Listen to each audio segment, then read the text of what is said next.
Okay, now comes the next phase. I'm going to have to work on this other wall. We've already done the altering of this one to the uh, planes that we created. So we're going to talk about this next wall. Let me move this to the middle of the screen. Zoom in a little bit to it. Level 1. We'll be working on this one. So let's go back to the plan view, or the elevation view. Now the first thing we're going to have to do is create a plane to draw these things in. Also, we have to create a void revolve, or what they call it. If you're creating objects, you can create an object, revolving an object.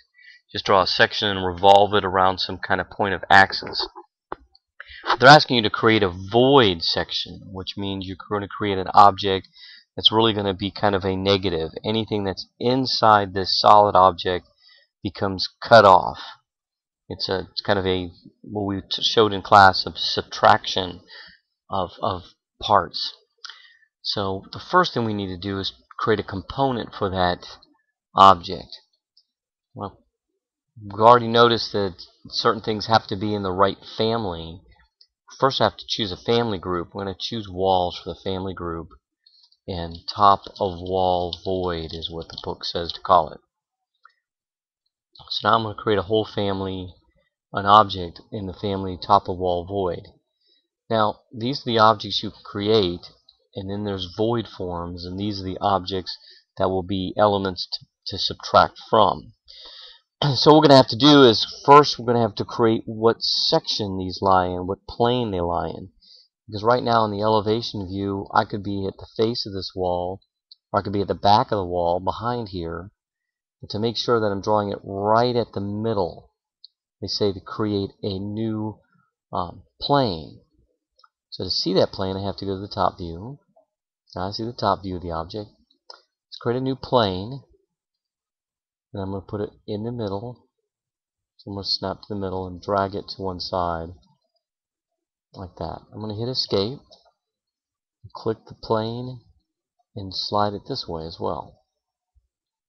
I have to give it a name. I would probably call it void plane, or probably void revolve plane, or something to be descriptive, so I know what it is. I might create a whole system of naming conventions so I know why I created this plane and what objects belong in that plane. Notice I'm still in the editing mode. It kind of gets these little check mark thing and the X.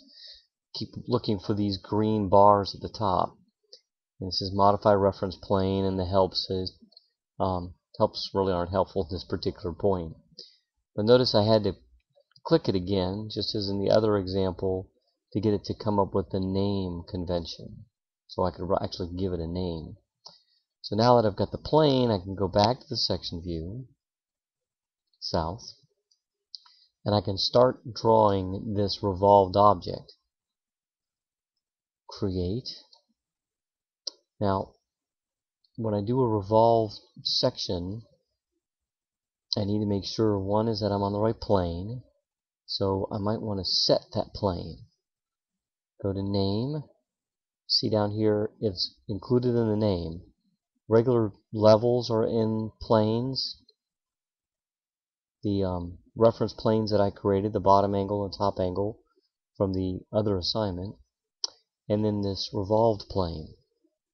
You got to make sure you're in the right plane before you begin to draw the object, and then a revolved void revolve. Okay, I'm going to start. There's snaps as my starting point. It'll grab onto things as I go around.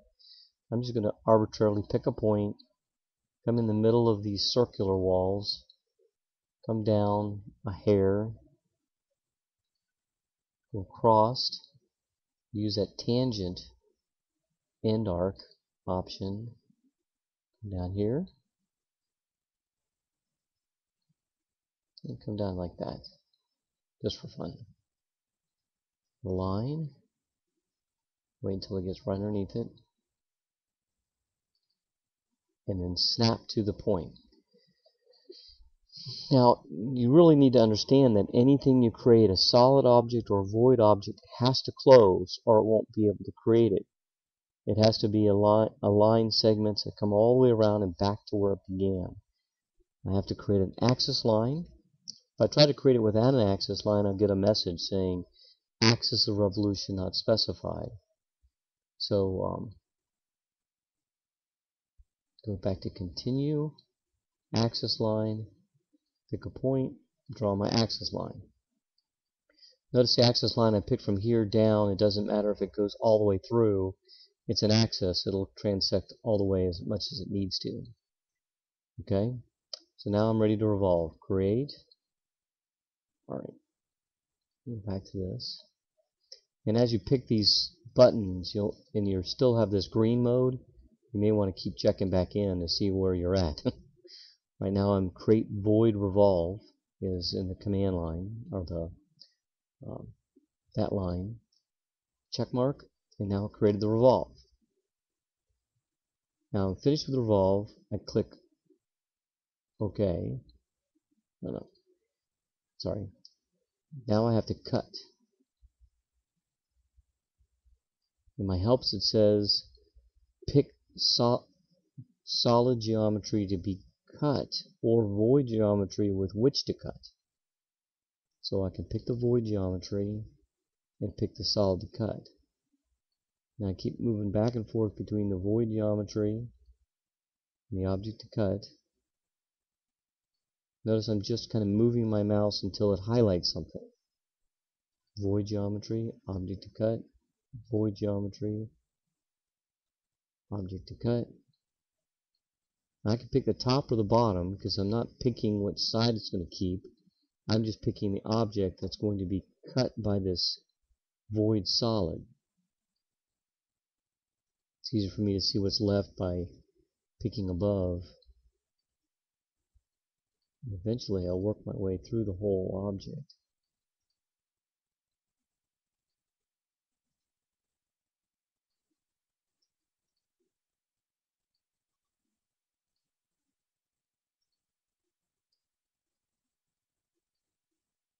Until I get that kind of object look.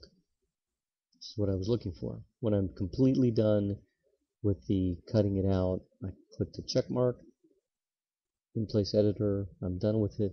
So now I end up with the remainder. Look at levels. Now in the 3D view, I can click 3D view and get a 3D view of the object. Let me delete the 3D views for a second here. Notice the whole 3D option disappears. If you don't have a 3D view, just click View, 3D Views. It'll create a 3D view, but immediately it creates this category 3D view. So if I want to rename that 3D view, I can rename it to something like spiral walls or something. So I keep track of my 3D views, just like you can rename the levels. So now I can go back to the cube, I can rotate it, spin it around. I can hold my shift key down and spin this, or look at whatever views that we talked about in the other video. Clicking on the cube, I can look at the top, I can look at the sides. Hold shift down, spin it around. Kind of creates an interesting object there.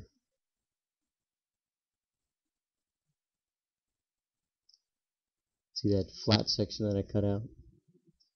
Because I didn't extend the arch all the way down, I came across that original wall that stuck out. This is the view I was cutting it with. I came across horizontally. So that's how we can create the void spiral walls.